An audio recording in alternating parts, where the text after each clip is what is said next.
Salve galera, tudo bem?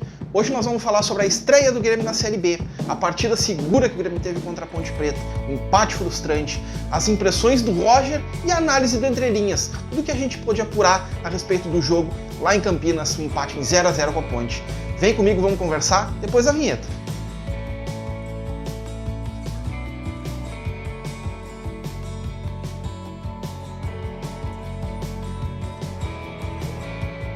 Galera, o Grêmio estreou contra a Ponte Preta pelo Campeonato Brasileiro da Série B.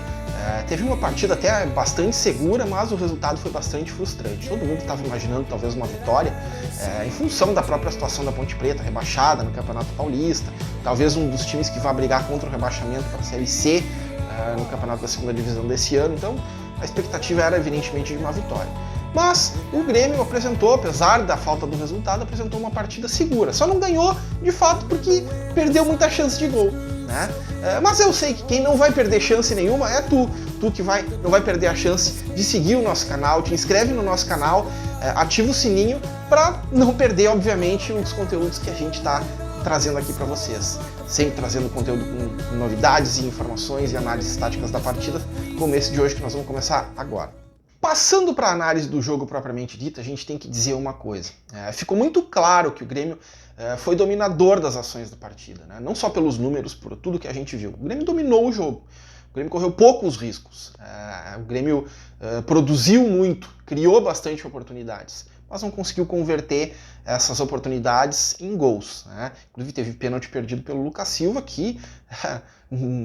O Lucas Silva, que era, vamos dizer assim, o segundo batedor depois do Diego Souza, né? O Diego Souza é o batedor principal na ausência do Diego. Quem tá batendo os pênaltis, quem vinha batendo os pênaltis era o Lucas Silva. Então ele pegou a bola para bater. O Ferreira até tinha pego a bola ali dizendo ele para tentar tirar um pouco da pressão do Lucas, mas parecia certo que a definição era que o Lucas Silva batesse. Já tinha batido no gauchão, já tinha convertido. Tá aí tudo certo. Não tem nem por que a gente ficar debatendo. Por que o fulano não bateu? Por que não foi o Elias? Não, o Lucas Silva era o batedor oficial. A gente pode discutir se o Lucas Silva deveria ser o segundo batedor oficial do Grêmio, depois do Diego Souza. Mas não vamos discutir por que o Lucas Silva bateu. Ele era o batedor, ele tinha convertido no gauchão, não tinha por que ele não bater esse pênalti. Infelizmente, ele bateu do mesmo jeito de sempre, o goleiro provavelmente tinha marcado a cobrança de falta. Se vocês forem, de falta não, de pênalti, se vocês forem ver ali no Entre Linhas, a gente colocou 3 das últimas cobranças de pênalti do Lucas Silva, vocês vão perceber que ele sempre bate do mesmo jeito. Talvez essa cobrança esteja um pouco manjada. E aí fica a nossa dica, Lucas Silva, dá uma treinada aí, uma variação no teu repertório de cobrança de pênalti, que eu acho que vai dar bom, tá bom? Que bater bem e tu bate, a gente sabe que ele bate bem. Mas voltando a falar do domínio do Grêmio, ficou muito claro que o Grêmio dominou as ações da partida. O Grêmio teve muito mais posse de bola do que a Ponte Preta, especialmente no segundo tempo. Ao longo de todo o jogo, o Grêmio teve 55% de posse de bola contra 45% da Ponte Preta. E os números do jogo mostraram a supremacia do Grêmio. O Grêmio teve 10 chutes a gol que foram finalizados a gol. A Ponte Preta teve 7. Chutes na goleira mesmo foram 2 do Grêmio. 5 chutes fora da goleira e 3 chutes bloqueados. Então o Grêmio produziu bem, produziu o suficiente para poder vencer o jogo. Não só pelo pênalti, mas também as outras finalizações. E os números mostraram também o porquê que o Grêmio teve essa dificuldade não para produzir, porque o Grêmio produziu, mas no momento desse último passe aí para poder fazer uma condição melhor para o finalizador poder conseguir um chute mais colocado, a gente percebe pelo número de passes errados que o Grêmio teve ao longo da partida. Ainda no primeiro tempo a gente fez um tweet, depois a gente levou para o Instagram para tratar a respeito, a gente percebeu que a maioria dos jogadores do meio campo do Grêmio estavam perdendo muito passe, errando muito passe. A exceção do Campas, que até a metade do jogo, até a final do primeiro tempo, não tinha errado nenhum passe, tinha 100% de acerto de passe, e o Lucas Silva, que tinha 90% de acerto de passe, todos os demais estavam abaixo de 75, e 75 é um número baixo assim, para acerto de passe, especialmente tratando de Grêmio, que a gente estava acostumado a ver jogadores de meio campo com acerto de passe na faixa de 80% a 90%, se vocês forem lembrar, o Maicon era um jogador que errava pouquíssimo passe. Arthur, todos os grandes meias que o Grêmio vinha tendo nessa fase vitoriosa, erravam pouquíssimo passe, né? E o Grêmio comandava as ações do meio justamente por causa desse poder que o Grêmio tinha de acerto de passe. Pois bem, os nossos 3 volantes ali não estavam conseguindo fazer essa troca de passe. Muito embora eles tenham feito uma partida muito boa em termos de recuperação de bola, todos os 3 tiveram boas roubadas de bola. O Villaçante roubou 7 bolas, por exemplo. O Bitelo roubou... Vamos ver quantas bolas o Bitelo roubou aqui. O Bitelo roubou 5. Teve 5 roubadas de bola. E o Lucas Silva 2. Então o número de roubadas de bola do Grêmio foi muito forte em cima dos seus volantes. 7 do Villaçante, 5 do Bitelo e 2 do Lucas Silva. De um total de roubadas... Quantas roubadas o Grêmio teve aqui? De 20. São mais da metade das roubadas de bola, quase 3/4, quase 1/3, 2/3 das roubadas de bola do Grêmio foram dos volantes, do tripé de volantes, do Lucas Silva, do Bitelo e do Villaçante. Então a marcação do Grêmio adiantada da forma como vinha sendo, e até num terço mais recuado de campo, quando estava mais posicionado, é muito forte através desses 3 volantes. O Grêmio roubou muita bola por eles, mas o Grêmio não conseguia confirmar a construção da jogada e construir a jogada de forma qualificada o suficiente para permitir uma finalização boa. Embora o Lucas Silva tenha tido uma boa chance no primeiro tempo, que ele conseguiu enquadrar o corpo e errou porque, sei lá, alguma coisa aconteceu, que ele perdeu uma boa chance. Outra boa chance que o Grêmio perdeu foi aquela jogada do Elias. Acho que foi ainda no primeiro tempo, no finalzinho do primeiro tempo, uma arrancada, ele conseguiu interceptar uma bola, arrancar na frente do zagueiro de cara para o goleiro, mas o Elias infelizmente não tinha perna esquerda, ele teve que parar a bola, puxar para a direita para tentar fazer um chute colocado, ele chutou um pouca força, não ganhou muita altura, o goleiro conseguiu fazer uma defesa boa, o Grêmio perdeu ali talvez as 2 principais oportunidades, tirando o pênalti. Outra questão que contribuiu bastante para esse problema ofensivo do Grêmio foi a atuação ruim, especialmente do Ferreira. Ferreira teve uma atuação lamentável, infelizmente. Olha, que tá aqui um cara que gosta muito do Ferreira. Ferreira é um baita de um cara, um jogador muito útil, ele tem um drible muito bom, uma finalização muito boa, mas ontem ele estava no dia não dele. Ele errou muito passe, foi o jogador que mais errou passe no time do Grêmio. O Ferreira teve 55% só de acerto de passe. Ele acertou 17 de 31. É um horror essa situação dele.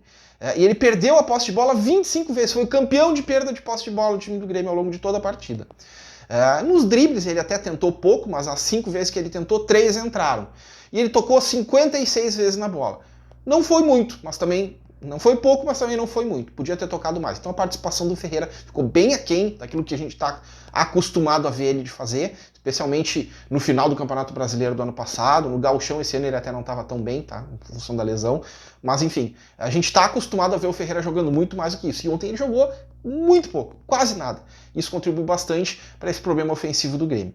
Uma outra coisa que me chamou a atenção. Os 3 atacantes do Grêmio foram responsáveis só por 3 chutes. Cada um chutou uma vez. Então, apesar do Grêmio ter feito 10 finalizações a gol, só 3 foram dos atacantes. Foi uma do Ferreira, uma do Campaz e uma do Elias. O restante todos foram de jogadores do meio de campo, ou do Bruno, que teve uma cabeçada ainda no primeiro tempo, que foi por cima, depois uma cobrança de escanteio. Então, as finalizações foram bem distribuídas. O cara que mais chutou a gol do Grêmio na partida de ontem foi o Bitelo, que chutou 2 vezes. Então faltou um pouco mais de ímpeto dos atacantes ali, de poder finalizar mais, poder finalizar melhor. Acho que passa por isso também o porquê que o Grêmio não conseguiu converter as chances que criou em gols.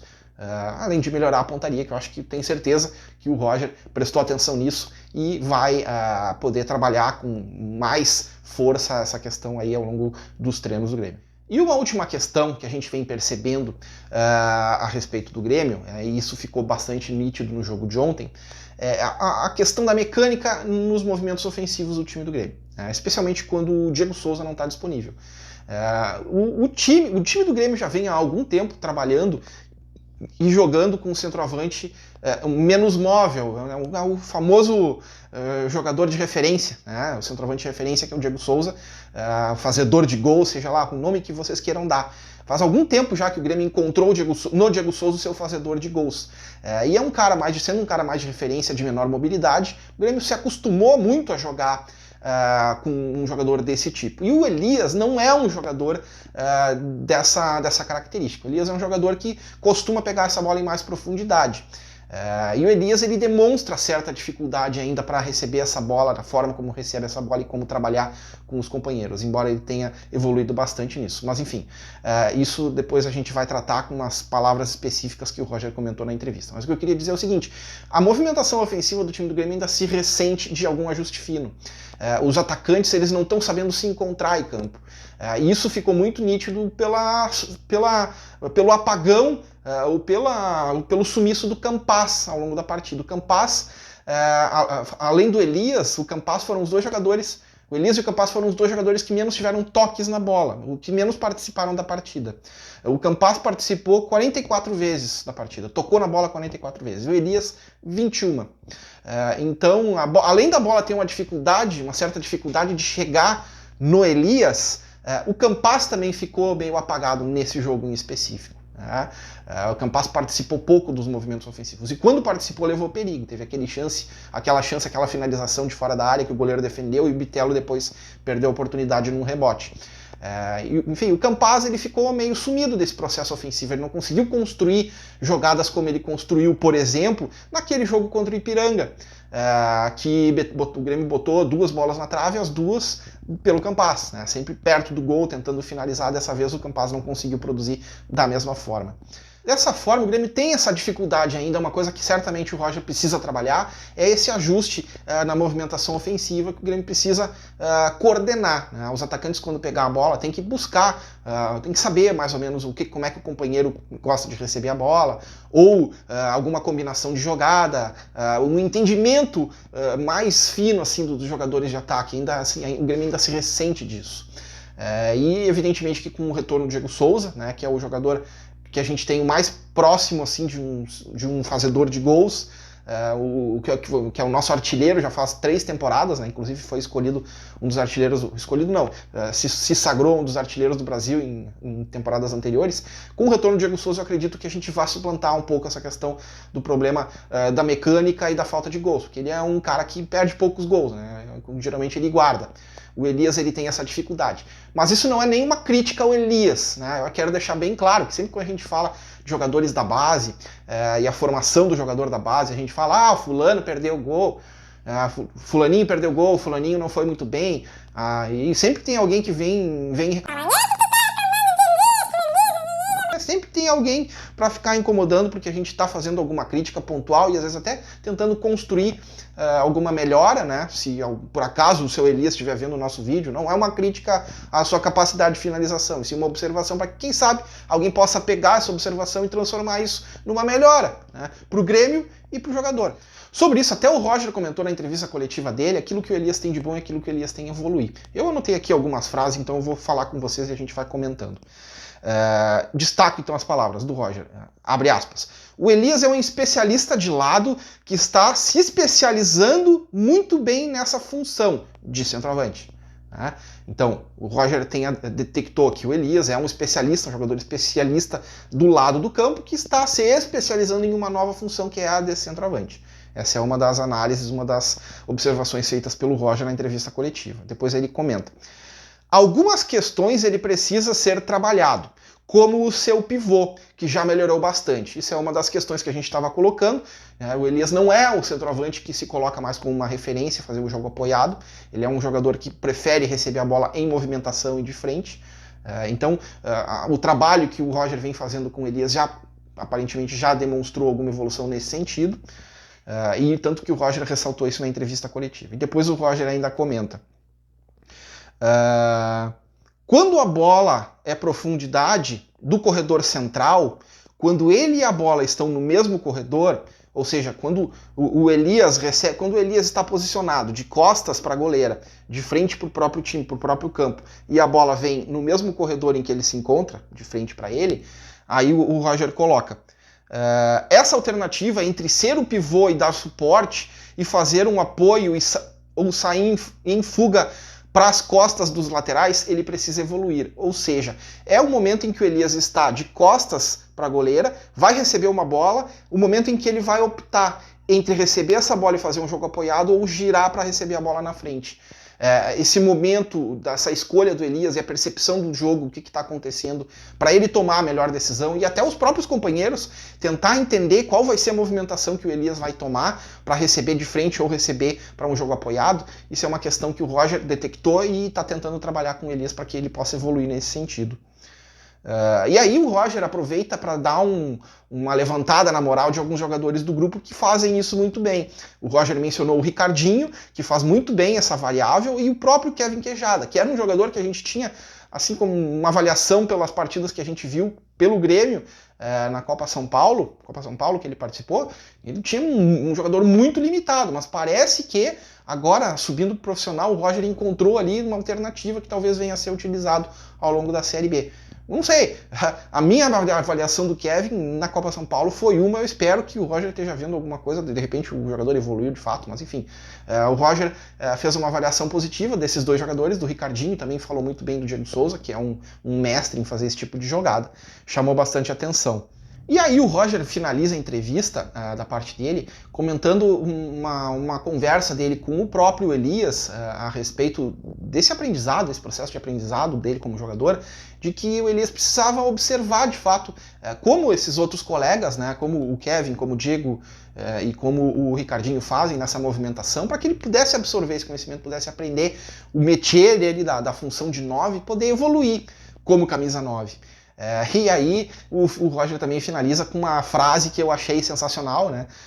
E eu acho que é até uma percepção bem acertada dele, com relação à presença do Elias, seja como centroavante, seja como jogador de lado. O Roger diz assim: o Elias tem o faro e o desejo constante de estar perto do gol, e eu preciso de mais jogadores para ajudar o meu 9 a fazer gol. O Roger já vinha em alguns momentos aí de outras entrevistas comentando que o Grêmio precisa de mais jogadores para ajudar o centroavante e o 9 a fazer gols. Então, seja de 9, seja de atacante de lado, um segundo atacante, ou um terceiro fazendo a função de um ponta mais aberto, o fato é que o Elias vai ser constantemente utilizado, frequentemente utilizado para o Roger, ele vai ser muito útil pelo faro de gol, pelo desejo de gol que ele tem, com certeza, e ele vai evoluir muito nas mãos do Roger. E aí, para finalizar esse vídeo, depois de tudo aquilo que a gente comentou a respeito do que o Grêmio precisa evoluir, eu vou dizer o que eu preciso de ti. Eu preciso que tu dê um like aqui no nosso vídeo. Gostou do vídeo? Dá um like. Não gostou? Dá um dislike. Segue o canal, acompanha os conteúdos que a gente produz, ativa o sininho, não perde os nossos conteúdos. Continua dando essa força, essa moral que a gente sabe que vocês gostam aqui do nosso conteúdo. Deem essa moral pra gente continuar produzindo cada vez mais e melhor conteúdo pra vocês. Tá bom, gurizada? Espero que vocês tenham gostado. Um grande abraço e tchau, tchau.